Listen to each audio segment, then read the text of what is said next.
Arriba un moment històric en el nostre programa. Obriu les orelletes, estimades oyentes, el moment de donar pas a un nou i flamant col·laborador a qui en realitat allò que és nou, diguem que no li agrada massa. Un col·laborador que estem esperant des de temps immemorials, a més. Doncs mira, des d'aixòs temps, dels temps immemorials, precisament ve ell a parlar-nos, però no per a mitificar-nos el passat, sinó, atenció, per a trencar tòpics. Benvingut al Podríem, Frederic Aparici.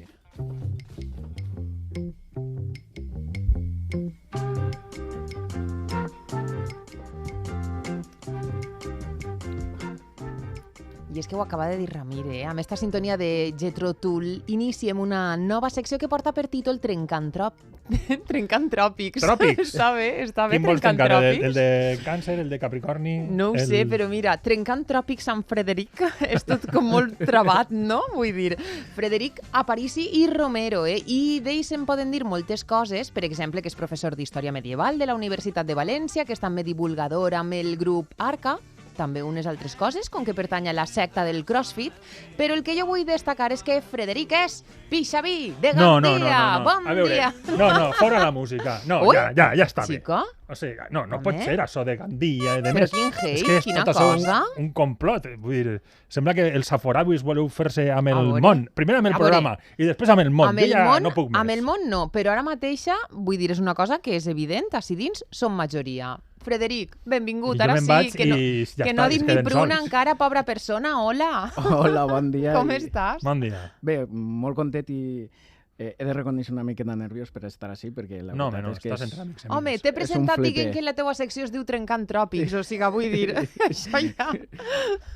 No, bueno, és això una oportunitat, no?, per a donar a conèixer la història medieval. I tu deies això de trencar tòpics. Per què trencar tòpics? Home, doncs, perquè ja està bé, ja està bé. Mira, un altre que s'ha enfadat, com jo abans. Així, per a començar, ja. No, perquè és que a qualsevol cosa que ens passa avui en dia li tirem la culpa a l'edat mitjana, quan aquestes coses en realitat no són exclusives o no, fins i tot no pertanyen a l'edat mitjana. Sí, però saps què passa? És que com els de l'edat mitjana no es poden defendre. Doncs sí. Bueno, per això estem més medievalistes. Vosaltres sí que els defeneu. Molt bé. Aleshores no té la culpa de tot l'edat mitjana, això que quede clar. No, perquè és que Europa naix a l'edat mitjana, però això no vol dir que necessàriament els problemes nasquen a l'edat mitjana, sinó que són problemes contemporanis que nosaltres mateixa creem i que som incapaços d'assumir la responsabilitat. Tu has dit, Europa naix a l'edat mitjana. Jo tenia entès que Europa naix amb l'imperi romà. Perquè tu no saps tot el que feren per nosaltres els romans? Bueno, pero aparte del alcantarillado, la sanidad, la enseñanza, el vino, el orden público, la irrigación, las carreteras y los baños públicos, ¿qué han hecho los romanos por nosotros? Ahir vam ja parlar d'això, per cert. Exacte, els romans. Alguna cosa. No, la veritat és que el vi, per exemple, se feia en aquestes terres molt abans que els romans... Com? El vi? El vi ja se feia abans que els romans arribaren. Dic que Europa naix a l'edat mitjana doncs perquè, per exemple, les llengües que parlem, les religions que dominen, o fins i tot això, les universitats, els llocs on estudiem, provenen de l'edat mitjana. I, de fet, te diré, Ramir, que els canals d'irrigació... Això que deia, també? Això també és de l'edat mitjana. Ah, sí? Sí. Però, escolta, a veure, per què no es fas... Ja ens has donat ahir com una pinzelladeta, com un tastet així general, però jo vull que ja vagis al moll de l'os, vull dir, ens fas un avançament de què tractarem? Sí, mira, la veritat és que a l'edat mitjana som molts mites que carreguem sobre l'edat mitjana. Per exemple, un dels més estesos és que les espècies servien per amagar el sabor de la carn en mal estat. Ai, sí, que ho he escoltat això moltes vegades. Una bogeria. No, és mentira. Un altre que hem d'esborrar. Sí, ja ho veureu. Per exemple, el tema de la higiene medieval, no? que a l'edat mitjana no hi havia higiene. Bueno, fins i tot a la mateixa ciutat de València tenim els banys de l'Almirall, que són de l'edat mitjana, que tenen un aspecte mudèjar, així musulmà, però no, són del segle XIV, i és que la gent anava als banys i la gent tenia cura del cos i es preocupava de fer bona olor i aquestes coses. Desodorant no tenien, però això sí. No, però m'ha sobtat que has dit tenim, vull dir que encara a hores d'ara es conserven. Sí, són visitables i vaja, és una passada poder anar allí perquè damunt no estan saturats, espero que en la nostra intervenció no els saturem, però la veritat és que és un dels molts temes, no? que per exemple, el que el que ha comentat Ramir sobre la construcció i els sistemes d'irrigació, bueno, veurem que la construcció de l'Horta de València, la contribució dels romans fou més bé escassa. També voldria parlar-vos de dones metgesses, de metgesses a València a l'edat mitjana. Important. Trencar els tòpics. I, de fet, no només de metgesses, sinó veurem que les dones no només filaven i que feien més tasques i tenien una importància i un paper econòmic molt més del que se'ls sol atribuir. Això és important. Sí. Després que parlem de la invisibilització. Més llarga. Bueno, espera't. Més, encara més. Home, sí, vull dir, els Borja. Home, clar, també. D'allí. D'allí, eh? Que a veure, no són exclusius de Gandia, Però bueno, però Gandia ja està el meu aquí. No, els Borja perquè, mira, és el millor dels tòpics. Vull dir, el tema dels Borja reuneix un conglomerat, una totalitat de tòpics sobre l'edat mitjana que podríem estar hores i hores parlant-ne. I m'agradaria, això, veure que no són tan exclusius ni tan roïns com pensem. És que el que ha transcendit és... Però bé, tu ja saps que avui estem fent aquesta pregunta sobre els tòpics que fem servir els valencians i les valencianes. Si et pareix, i aprofitant que demà és 9 d'octubre, podem dir que és una festivitat carregada també de mites, de tòpics? Home, i tant. Algun en sona, I tant. A veure, en realitat és que, com tot referent fundacional, té els seus propis mites i els valencians no havien de ser-ne l'excepció, no? Però si te pareix, podem parlar-ne alguns concrets sobre la figura de Jaume I. Molt bé. Home, la cançoneta. No podia faltar. Jaume I tenia 100 soldats. No estic a to. Jaume I tenia... Però quan hem estat a to? Home, porta tota la setmana practicant-la, que se la posa en la tablet el meu fill ahir, que es veu que li la posen a l'escola, jo què sé. Jo la tenia en Soul Surrounding. Sí, veritat. Bueno, a veure... 100 soldats? 100 soldats. Això són molts o pocs? O no en tenia 100? Bueno, podríem parlar en un altre dia d'això. El que no tenia Jaume I, era una cimera amb el drac alat o penat damunt del casc. Ostres! Sí, home. Vull dir, la imatge aquesta que... Però això s'utilitza d'un símbol de la Generalitat i tot, no? Clar. Sí, però... Canviem el logo? Canviem el logo ràpidament? Diu Amazon, a veure què pensa. No és precisament la Generalitat, no és la que fa un ús incorrecte. No, a veure, la qüestió és que des de fa dècades, se l'imaginem amb una cimera en forma de drac alat, molt abans de Game of Thrones, perquè per l'estàtua que hi ha al parterre de la ciutat de València, que va ser l'obra de l'Agapito Vallmitjana, que se va donar eixa llicència, no? I a partir d'ahir... Vaig a posar-me creatiu amb el casc. Sí, clar. Això, fixeu-se, el perill que té ens alerta un poc... això està fora de guió, però ens alerta un poc sobre el perill de la intel·ligència artificial, no? Vull dir, a partir d'imatges creades, com acaben generant-se imatges que la gent assumeix. Clar, estan associades totalment, sí. Llavors, clar, què passa? Que al segle XIII no s'ho acostumaven a utilitzar aquesta mena de vibres i decoracions sobre la cimera. Vaja. De fet, la cimera del drac penat va ser una creació del seu rebesnet, el rebesnet de Jaume I, per el cerimoniós. Vull dir, el malnom ja t'ho diu tot. A veure, hi han passat quantes generacions? Unes quantes. Clar, fill, net, besnet i rebesnet. 4 generacions. Ja veus, podeu contar-ho. I la qüestió és que, clar, per el cerimoniós, com diu el seu malnom, doncs era molt conscient d'això que modernament en diuen el power dressing. Ah, sí? I va ser ell qui va començar... començar... Mira, avui que estem en la Mediterrània Fashion Week, esta. Veus, és que està tot Power lligat. Dressing a tope. Ramir, veus com t'ho ve de la Molt bé. És que eres un expert. Nosaltres no convidem a qualsevol, Frederic. No, a veure, el tema és que, com dic, per el cerimoniós va començar a fer-la servir i la imatge actual, en concret, prové de la vibra que utilitzava el rei Martí.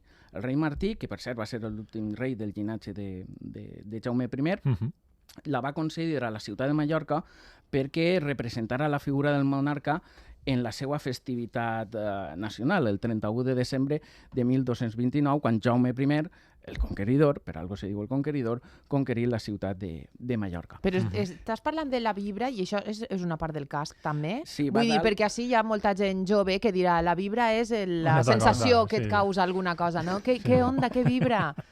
No, és el casc. Això no ho havia vist. La vibra és la femella de drac. Llavors... Mira, això no ho sabia jo, m'acabo d'assabentar ara. Sí, és que aprendrem moltes coses. D'animals mitològics i de tot. Llavors, clar, se fica dalt del casc i això és la representació que tenim de Jaume I. Però ell mai va lluir un drac sobre el seu cap. Ni una vibra ni res. Molt bé, ens ha quedat clar. Jaume I no tenia el cap ple de pardals, però sí que podem dir que era un gran guerrer, això sí. I tant. Sí, Imagina't. això sí. Encara sort. Imagina si era bon guerrer i bon cavaller que va guanyar una batalla sense lluitar. Ojo, sense lluitar ell. Vull dir, perquè els altres sí que van lluitar i alguns van morir. Ale, aneu, bonicos, aneu. També t'he de dir una cosa, Frederic. Al pas que anem, jo em quedé sense infantesa. Vull dir, m'estàs trencant tots els mites. Jo he fet obres de teatre en l'escola amb Jaume I amb una espasa conquerint allí el pati. Doncs aquesta imatge prové d'un retaule que es va pintar molt de temps després de la batalla que dona origen a la representació, que és la batalla del Puig. La batalla del Puig és molt coneguda per un retaule que hi ha sobre el centenar de la ploma, que actualment es conserva al Museu del Victorian and Albert Museum de Londres. Sí, que a Londres, que la porten per casa. Mira, no porten la dama d'ells, portaran esta. I ho tenen tot, a Londres ho tenen tot. Sí. Mira tu, però això no és Jaume, perquè ell no anava, ens ho acaba de contar Frederic, no ell els enviava. Alguns hi havien allí. Llavors, com va passar la batalla del Puig? Sayani Bermardànics concentrar les tropes musulmanes i avançar cap a Enes, al poblat on estava, després estarà el Puig.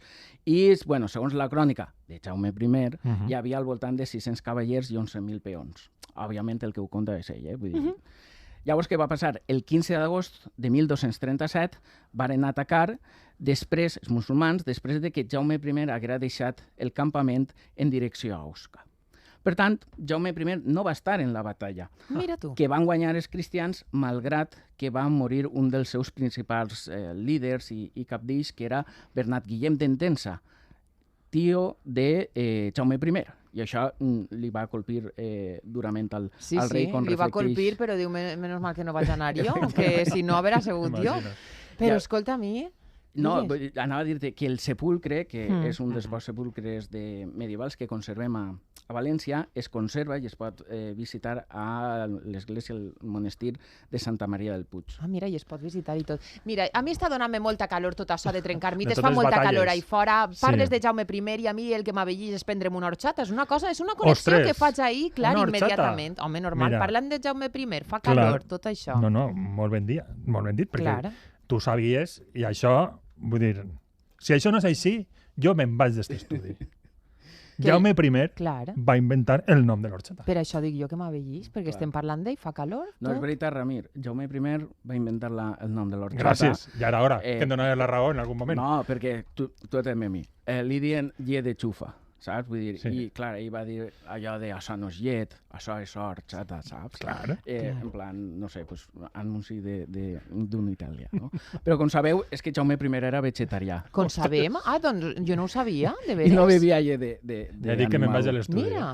No, a veure, m'estava quedant amb vosaltres. Sí, perquè... ai, xico, a mi no em facis això, que jo m'ho crec tot. I més si vens tu i ho contes, doncs jo m'ho crec. No. És a veure, mentira? Clar. Què menjava? Búfal? No, menjava molta carn. I tot això un 8 d'octubre, saps? M'ho estàs dient. Sí. Que estem a les portes del 9. Sí, igual... Vull dir, igual tens algun problema al sortir d'ací. Sí, és probable. Llavors, clar, què passa? A veure, el tema, la paraula horchata ve del llatí, de ordeata, de la paraula ordi, ordium, no? I dona després ordiat. Llavors, el que passa és que es feien unes farinetes, l'ordi se queda blanc i probablement, com que el procés d'elaboració és el mateix, vull dir, al final és moldre's el cereal, en aquest cas el tubèrcul, dona el mateix color i la consistència llavors serà similar.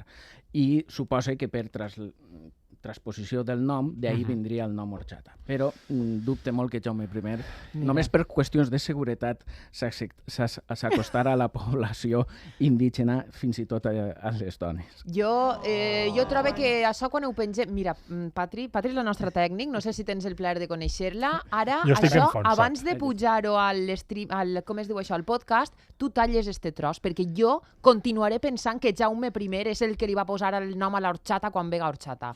I per acabar, vull posar una cançó d'horchata, també, no? Què et pareix? Et pareix una bona idea? És que jo soc més de canari. Chico, és que no res, ni una, no n'encerte ni una. Explica-ho. El canari és casalla en xarop de llima, que és molt típic. Això és de la Safor, Gandia la Safor. Un canariet. No, però és que esta secció l'heu feta per anar a pillar-me, a fotre'm, Vull dir, trencant-me tots els tòpics de la infantesa, així dos saforauis dient-me coses... Una barbaritat. Però bé, veurem què ens conta, ja quan deixem de banda el 9 d'octubre, veurem quins mites es desmunta i ens trenca i quins tòpics ens trenca i tot el que faci falta. Així ha vingut arrasant, Sí, ja veig. Quina cosa.